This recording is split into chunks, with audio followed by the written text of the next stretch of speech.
15-20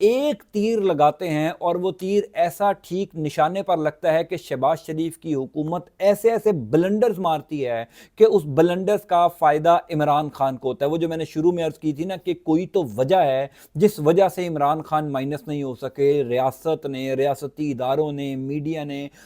کس نے پاکستان میں زور نہیں لگایا عمران خان کو مائنس کرنے کے لیے. لیکن حقیقت یہ ہے کہ عمران خان کی مقبولیت پہلے سے کئی گنا بڑھ گئی. لوگ آج بھی شدت سے اس دن کا انتظار کرتے ہیں کہ جس دن اڈیالہ جیل کا دروازہ کھلے گا اور عمران خان جیل سے باہر آئیں گے. ویسے میں تو کئی دفعہ وہ منظر سوچ کر جو ہے وہ بڑا خوش ہوتا ہوں کہ جس دن عمران خان جیل سے باہر آئیں گے, اڈیالہ جیل کا دروازہ کھلے گا, وہ پہلی جھلک جو پاکستان تحریک انصاف کے لاکھوں کروڑوں کارکنان عمران خان کی دیکھیں گے, عام پاکستانی وہ منظر جو دیکھیں گے, کیا دن ہوگا وہ. ذرا اب آپ ایک لمحے کے لیے منظر کشی کیجئے گا کہ جس دن عمران خان جیل سے باہر آئیں گے اس دن کیا سچویشن ہوگی. بہرحال عمران خان نے کچھ دن پہلے یہ اعلان کیا کہ جناب ان کے دونوں بیٹے قاسم اور سلیمان پاکستان آ رہے ہیں. میں نے آپ کو حضور والا یہ خبر دی تھی کہ وہ پہلے امریکہ جا رہے ہیں, وہاں پر انتہائی امپورٹنٹ میٹنگز ہیں, انتہائی امپورٹنٹ بریفنگز ہیں, وہاں کی جو ہیومن رائٹس کی تنظیمیں ہیں پوری گراؤنڈ سیٹ ہو چکی ہے. بہت کچھ اگلے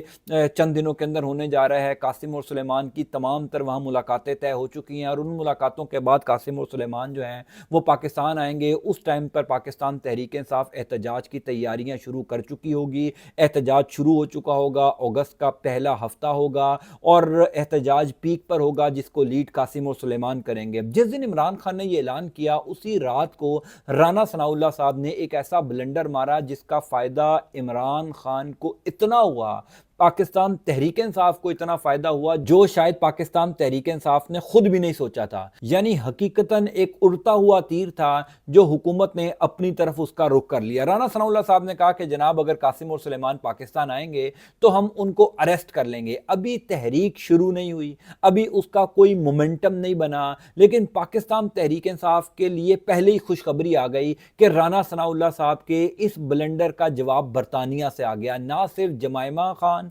جو کہ عمران خان کی سابقہ اہلیہ ہیں, قاسم اور سلیمان کی والدہ ہیں, انہوں نے ایک سخت ٹویٹ کیا. اب سب جانتے ہیں کہ جمائمہ خان کا ایک اچھا خاصا اثر رسوخ ہے, وہ کوئی چھوٹی خاتون نہیں ہے. اگر ان کے بچوں کو اس طریقے سے اریسٹ کرنے کی دھمکیاں آپ ٹی وی پر بیٹھ کر دیں گے اور حکومت پاکستان دے گی, یعنی رانا ثناء اللہ کو سائیڈ پہ رکھیے, رانا ثناء اللہ کے پاس معاون وزیر اعظم, معاون خصوصی وزیر اعظم کا عہدہ ہے, یعنی ایڈوائزر ٹو پرائم منسٹر یہ کہہ رہا ہے کہ میں جمائمہ خان کے بیٹوں کو اریسٹ کروں گا. اس کا رد عمل حضور والا نہ صرف جمائمہ خان کی جانب سے آیا بلکہ کچھ دیر پہلے کی خبر یہ ہے کہ جو برطانیہ کا سفارت خانہ ہے, یعنی برطانیہ کے جو سفیر ہیں پاکستان میں, ظاہر ہے کچھ ملک ایسے ہیں جن کے جو سفیر ہیں وہ بڑے امپورٹنٹ ہیں, وہ بڑے اہمیت کے حامل ہوتے ہیں, ان کا بڑا اثر رسوخ ہوتا ہے, جن میں برطانیہ بھی ہے, جن میں امریکہ ہے, اوبویسلی سعودیہ ہے, اور کئی ممالک ہیں جن کی اسلام آباد میں ایمبیسیز ہیں. برطانیہ کے جو امبیسڈر ہیں انہوں نے باقاعدہ طور پر اس دھمکی کا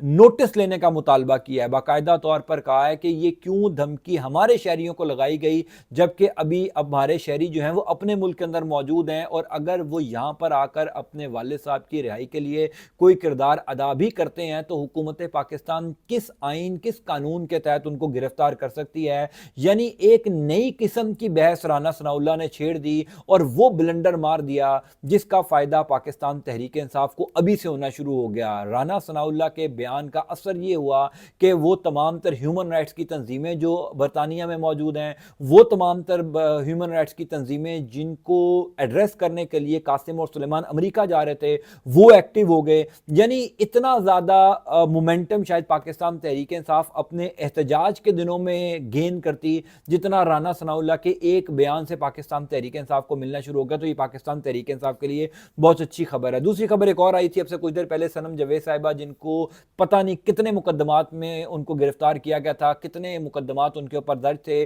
پشاور ہائی کورٹ نے اب سے کچھ دیر پہلے یہ حکم دے دیا ہے کہ صنم جاوید کو اب کسی بھی مقدمے میں گرفتار نہ کیا جائے. پشاور ہائی کورٹ کا یہ حکم ہے کہ تمام تر مقدمات کلب کر کے پشاور ہائی کورٹ لائے جائیں, کیونکہ سپریم کورٹ آف پاکستان نے کل یہ فیصلہ دیا, اور سپریم کورٹ آف پاکستان کا ماضی کا بھی ایک فیصلہ ہے کہ ایک کیس کی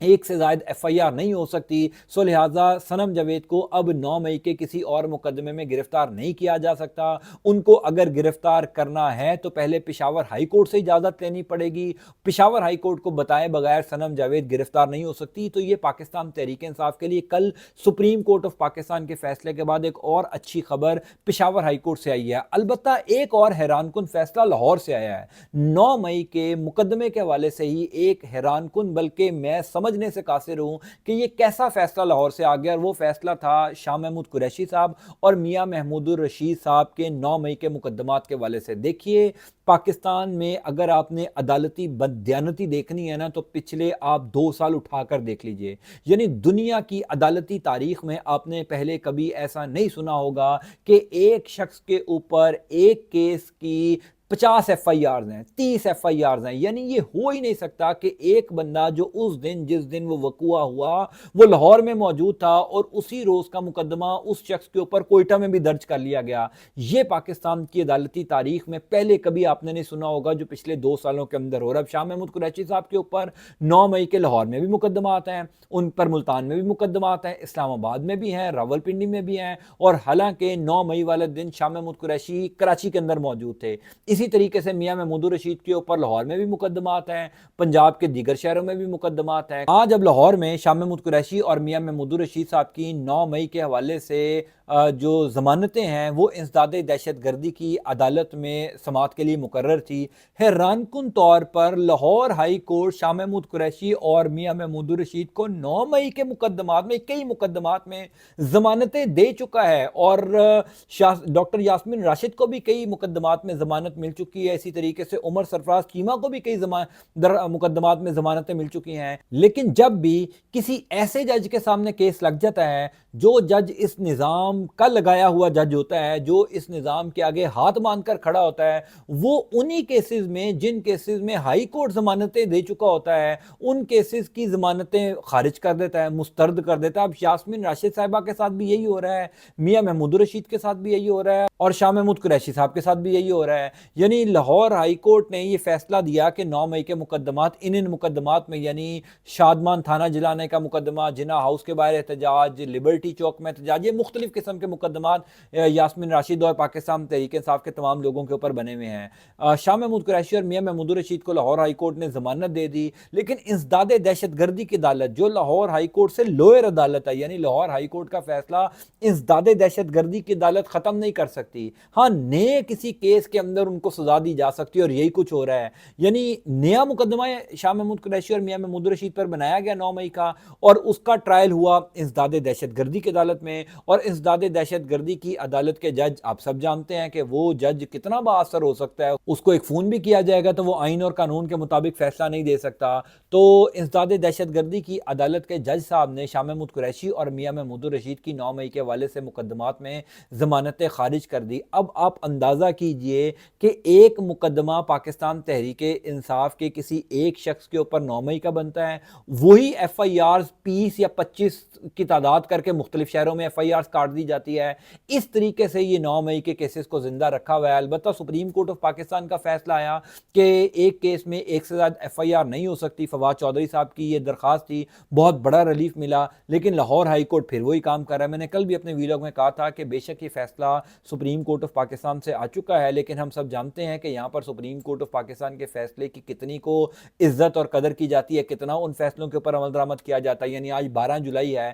آج سے ٹھیک ایک سال پہلے پچھلے سال 12 جولائی 2024 کو ایک فیصلہ سپریم کورٹ آف پاکستان نے دیا تھا کہ مخصوص نشستیں پاکستان تحریک انصاف کو دینی چاہیے۔ سپریم کورٹ آف پاکستان کے فل کورٹ بینچ نے یہ فیصلہ دیا تھا، اس فیصلے کے اوپر عمل درآمد ہی نہیں ہوا، اور اس فیصلے کو تبدیل کر کے وہ تمام سیٹیں چھین کر مال غنیمت کی طرح حکمران اتحاد میں بانٹ دی گئی، اور اس فیصلے کے اوپر فوری طور پر عمل درآمد بھی ہو گیا۔ تو اس طریقے سے پاکستان کا عدالتی نظام چل رہا ہے۔ بہرحال جہاں پر بہت کچھ گھٹن ہے، جہاں پر بہت سی مایوسی ہے، وہاں پر کوئی نہ کوئی اچھی خبر یا خوشخبری آتی ہے تحریک انصاف کے لیے، تو میں فرض سمجھ کر آپ کے ساتھ شیئر کرتا ہوں کہ آپ لوگوں کو تھوڑی سی امید ہو کہ تحریک انصاف کے لیے چیزیں بہتر بھی ہو رہی ہیں، اور قدرت کا یہ نظام ہے کہ کفر کا نظام چل سکتا ہے، ظلم کا نظام نہیں چل سکتا، اور ظلم کی رات جتنی بھی اندھیری اور تاریک کیوں نہ ہو، آخر کار صبح کا سورج طلوع ہوتا ہی ہے، اور وہ طلوع ضرور ہوگا۔ میں انشاءاللہ تعالیٰ آپ کو تفصیلات سے آگاہ کرتا جاؤں گا۔ اللہ تعالیٰ آپ کا آپ کے اہل خانہ کا حامی ناصر ہو۔ مجھے اپنی دعا میں ضرور یاد رکھا کیجیے، پاکستان کے لیے دعا کیجیے۔ انٹل نیکسٹ ٹائم، اللہ حافظ۔